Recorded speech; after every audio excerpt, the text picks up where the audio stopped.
चलिए चलते हैं हम लोग अपने अगले सवाल की ओर, देखते हैं हमारा अगला सवाल क्या है। सवाल नंबर 3 था, हाँ यही रहा आपका अगला सवाल। क्या कह रहा है सवाल? रेखीय समीकरण के दो युग्म दिए हैं और इसे आपको हल करना है। ठीक, तो देखिए कैसे इसको हम हल करते हैं। ये समीकरण अभी तक आप लोगों ने सिंपल वाला ax plus B Y plus C इसके फॉर्म में रहेगा। यहाँ क्या है a बाय एक्स। जब इस तरह के फॉर्म में सवाल है तब हल हम सवाल को कैसे करेंगे। डायरेक्ट एलसीएम नहीं ले लेंगे, अगर हम डायरेक्ट एलसीएम लेंगे सवाल उससे भी हल होगा लेकिन ज्यादा आपका कॉम्प्लिकेटेड हो जाएगा। आइए देखते हैं सवाल क्या तरीका रहेगा मेरा जब सवाल इस तरह के फॉर्म में रहे। क्या कह रहा है इक्वेशन 1 देखिए, 2 by root x plus 3 by, प्रश्न देखिए आप 3 by root y is equal to 2। चाहे तो आप सवाल को नोट कीजिए, उसके बाद खुद से सॉल्व कीजिए, वीडियो को पॉज कीजिए, खुद से सॉल्व कीजिए। इक्वेशन 1 मान लें इसको। उसके बाद क्या है 4 by root x minus 9 by root y is equal to क्या है 1। इक्वेशन 2 मान लें। अब देखिए यहाँ क्या है 1 by root x, 2 into 1 by root x, 4 into 1 by root x, 3 into 1 by root y, 1 into 1 by root y. ठीक, यदि इसको हम डायरेक्ट सॉल्व करें एलसीएम लेके रूट एक्स और वाई का तो थोड़ा मुश्किल तो होगा सवाल को सॉल्व करने में, कॉम्प्लिकेटेड हो जाएगा। चलिए हम एक नया तरीका अपनाते हैं, 1 बाय रूट एक्स को मान लेते हैं कुछ, माना कि 1 by root x is equal to u. ठीक, तथा 1 by root y is equal to, तब समीकरण 1 से क्या हो जाएगा, समीकरण 1 क्या हो जाएगा मेरा, समीकरण 1 में आप 1 बाय रूट एक्स का मान रखेंगे तो 2u प्लस क्या आ जाएगा 3v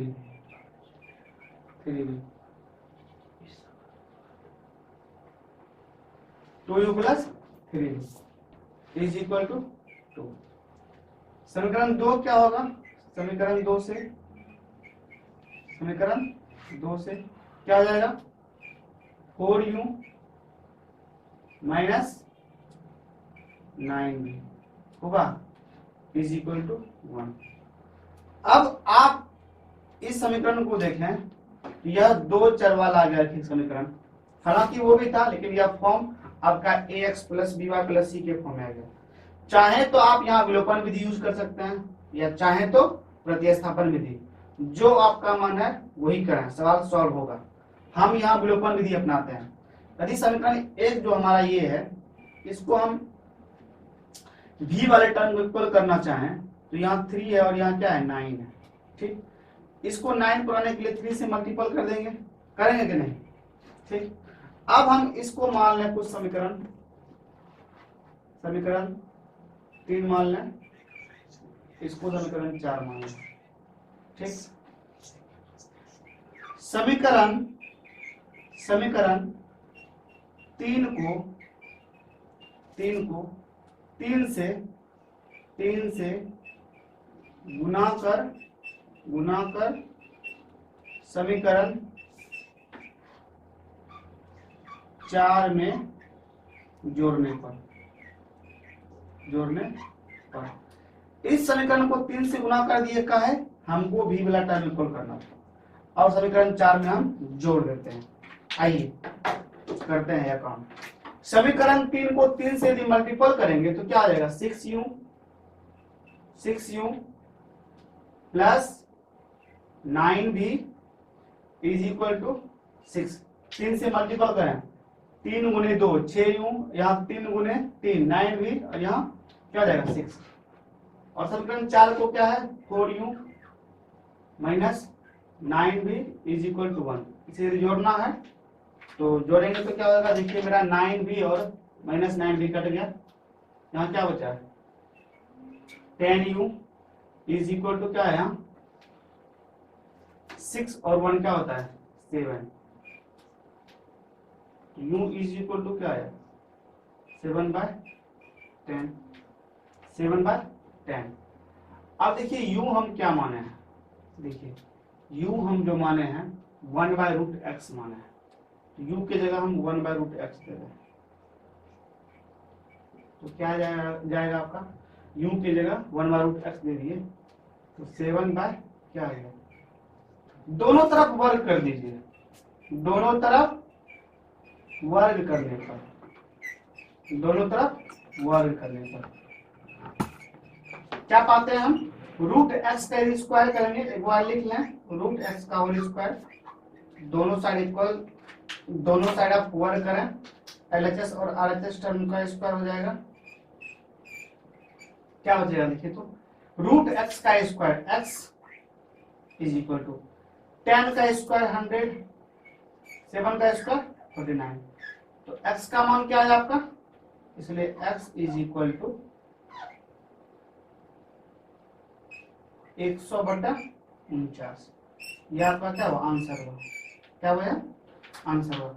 इसी तरह आप क्या करेंगे, u का मान समीकरण 1 या 2 में पुट कर देंगे, v का मान आ जाएगा, और v is equal to 1/√y है, तो सॉल्व कर सकते हैं v का मान।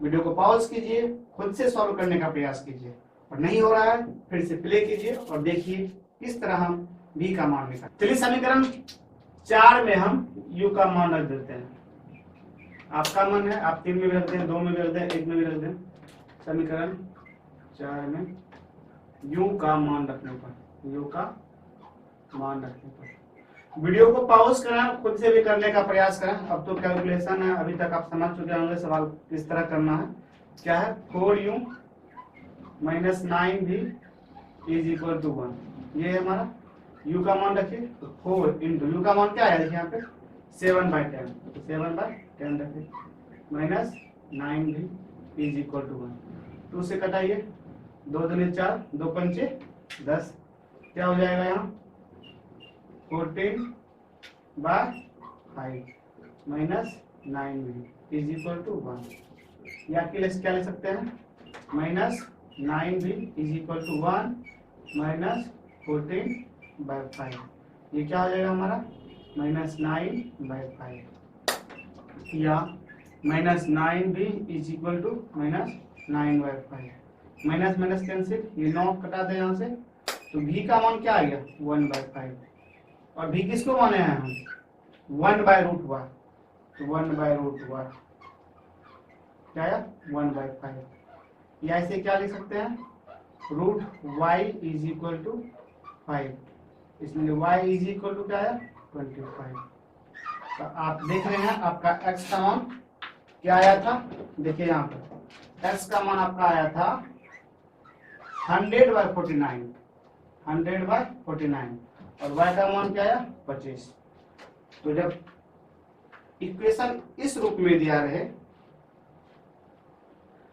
1/x√x करके या 1/√z करके कुछ तरह है, तो 1/√x या 1/√z मान लीजिए, ठीक है, ताकि आपको इक्वेशन को सॉल्व करने में आसानी हो। आइए कुछ और सवाल करते हैं, देखते हैं हमारा अगला सवाल क्या है। सवाल नंबर कितना होगा 4।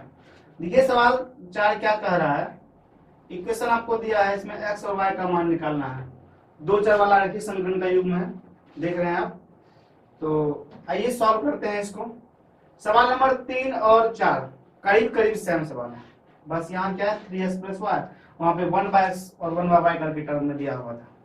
आइए इसको हल करते हैं। क्या अप्रोच रहेगा जब सवाल का फॉर्म इस तरह का हो। क्या है इक्वेशन पहला, क्या है आप बोर्ड देखिए 1/3x + y, फिर क्या है plus 1/3x - y is equal to 3/4, 3/4। दूसरा इक्वेशन क्या है 1/2 इंटू, वीडियो को पॉज कीजिए और खुद से भी कीजिए, क्योंकि जब तक आप खुद से सवाल नहीं कीजिएगा तब तक आपको सवाल की समझ और सवाल को किया कैसे जाता है इस बात पर पकड़ नहीं बनेगा। तो सवाल को खुद से सॉल्व करने का प्रयास कीजिए। और अभी तक यदि आप लोगों ने हमारा थ्योरी वाला सेशन नहीं देखा है, जो कि दो चर वाले रैखिक समीकरण युग्म से संबंधित है, तो पहले उसको देखिए, फिर सवाल वाले सेशन में आइए, कॉपी कलम लेके बैठिए, सवाल नोट कीजिए, वीडियो को फिर पॉज कीजिए, देन उसके बाद सवाल को सॉल्व कीजिए। और यदि फिर भी नहीं हो रहा है तो फिर से वीडियो प्ले कीजिए और एक बार देखिए क्या अप्रोच है सवाल को करने का, और तब जाके खुद से कीजिएगा तो बड़े ही आसानी से हो जाएगा। मेहनत तो आपको करना ही पड़ेगा, क्योंकि सफलता का कोई शॉर्टकट नहीं होता है। और ऐसा मैथ कोई रॉकेट साइंस है नहीं जो आपको हम दे देंगे और आप छोड़ दीजिएगा। मेहनत करना पड़ेगा बाबू। क्या है दूसरा क्वेश्चन? 2 × 3x + y। मेहनत तो हर चीज मांगता है, तो मैथ भी मांगता है, और मैथ तो ज्यादा मांगता है। क्या है दूसरा? 2 × 3x - y, 3x - y -1 is equal to -1/8। तो मेहनत से आप लोगों को कभी नहीं भागना है, तो मेहनत कीजिएगा तुरंत लाएगी। आइए देखते हैं सवाल क्या है। 1/2 यदि इसमें हम कॉमन ले लें इस इक्वेशन में, तो क्या बचेगा? देखिए 1/3x + y -1/3x - y is equal to क्या होगा? 1/8। इस 2 से इसको कैंसिल कर दें, यहाँ हो जाएगा 4, माइनस है माइनस दे दीजिए, लिख सकते हैं 1/3x + y -1/3x - y is equal to -1/4। अब क्या करना है? इक्वेशन 1 को यदि इसे 1 मान लिया जाए और इसको 2 मान लिया जाए, ठीक है, दोनों इक्वेशन का आप ध्यान से देखिए। 1/3x + y, यहाँ भी 1/3x - y, यहाँ भी 1/3x + y, 1/3x - y। जब हर में 1 इस तरह के फॉर्म में रहे, 1/x या 1/y रहे, तो इसे आप मान लीजिए कुछ u मान लीजिए, v मान लीजिए, आपको जो भी मन है, a b मान लीजिए, z मान लीजिए, कुछ भी मान लीजिए। इससे इक्वेशन सॉल्व करने में आपको आसानी होगी। चलिए हम मान लेते हैं, माना कि 1/3x + y is equal to u और 1/3x - y is equal to v मान लिया। ठीक, अब देखिए क्या हो जाएगा। फ्रॉम 1 समीकरण 1 से क्या होगा? फ्रॉम 1 क्या हो जाएगा? देखिए 1/3x + y क्या लिख सकते हैं? u माने हैं तो u plus 1/3x - y u + v is equal to क्या होगा? 3/4। समीकरण 2 से क्या हो जाएगा? देखिए u - v is equal to क्या होगा? -1/4। अब यदि इसे दोनों को ऐड कर दें हम, दोनों को यदि हम ऐड कर देते हैं, ये दोनों कट जाएगा v, तो 2u इज इक्वल टू क्या होगा? 2u is equal to u है ये, 2u इज इक्वल टू क्या होगा? ये दोनों ऐड होगा, ऐड करेंगे तो क्या हो जाएगा? देखिए एलसीएम हो जाएगा 4, आप यहाँ ऐड कर लीजिए, 3/4 - 1/4 तो क्या जाएगा? 2/4, 1/2। इसे लिख सकते हैं क्या? 1/2। यहाँ क्या हो जाएगा? 1/2। u का मान क्या है? u इज इक्वल टू 1/4, इसलिए u का मान 1/4। अब किसी में भी u और v का मान रख दीजिए। u का मान निकाले तो u का मान रखेंगे, v का मान निकालते तो v का मान रखते। अब देखिए चूंकि u + v is equal to क्या है? 3/4। क्या है? 3/4। u का मान क्या निकाले हैं? 1/4, या u का मान रखिए 1/4 plus v is equal to 3/4, या क्या लिख सकते हैं? v is equal to 3/4 minus 1/4। ये क्या आ जाएगा आपका? यह आपका आ जाएगा 2/4। क्या आएगा? 2/4। 2/4 को आप क्या लिख सकते हैं? 1/2, इसलिए b का मान क्या आया? 1/2। ठीक, b का मान भी 1/2 और u का मान क्या आया है? 1/4। अब देखिए आप v और u किसको माने हैं? जब v का मान आपका आया है 1/2, देखिए चूंकि u इज इक्वल टू क्या लिखे हैं 1/4 और v का मान क्या आया देखिए 1/2। u किसको माने 1/3x प्लस वाई, तो यह क्या हो जाएगा 1/3x plus y is equal to 1/4। इसे क्या लिख सकते हैं हम लोग, या 3x plus y is equal to 4 लिख सकते हैं। दोनों पलट लिया, यहाँ देखिए v क्या निकला है हमारा मान 1/2, तो v किसको माने हैं 1/3x minus y is equal to 1/2, या क्या लिख सकते हैं 3x minus y is equal to 4। अब देखिए इसे इक्वेशन 3 मान लीजिए, इसको इक्वेशन 4 मान लीजिए। हमको x और y का मान निकालना है। अब इस दोनों इक्वेशन को हम सॉल्व करेंगे, x y का मान आ जाएगा। आइए इसे देखते हैं। अब देखिए यहाँ में x और y का मान निकालना है, 3 और 4 को हम क्या करेंगे सॉल्व करेंगे। आइए देखते हैं। समीकरण 3 को 4 में जोड़ दीजिए, 3 + 4 करने पर आइए देखते हैं। समीकरण 3 क्या कह रहा है देखिए, तो 3x plus y is equal to 4 दिख रहा होगा आपको, और समीकरण 4 क्या कह रहा है 3x minus y is equal to 2। Add करेंगे तो ये y कैंसिल हो जाएगा, 4x 3 3 क्या हो जाएगा 6x होगा, यहाँ पे 6x क्या होगा 6x इज इक्वल टू 6, तो x इज इक्वल टू क्या आया 6/6 1, क्या आया 1। अब किसी समीकरण में चाहे तो आप 3 या चाहे तो 4 में x का मान रख दीजिए। समीकरण 3 से क्या है 3x दिख रहा होगा आपको, 3x प्लस y is equal to 4। x का मान रखिए 3 इंटू x का मान क्या आया है 1, 3 into 1 plus y is equal to 4।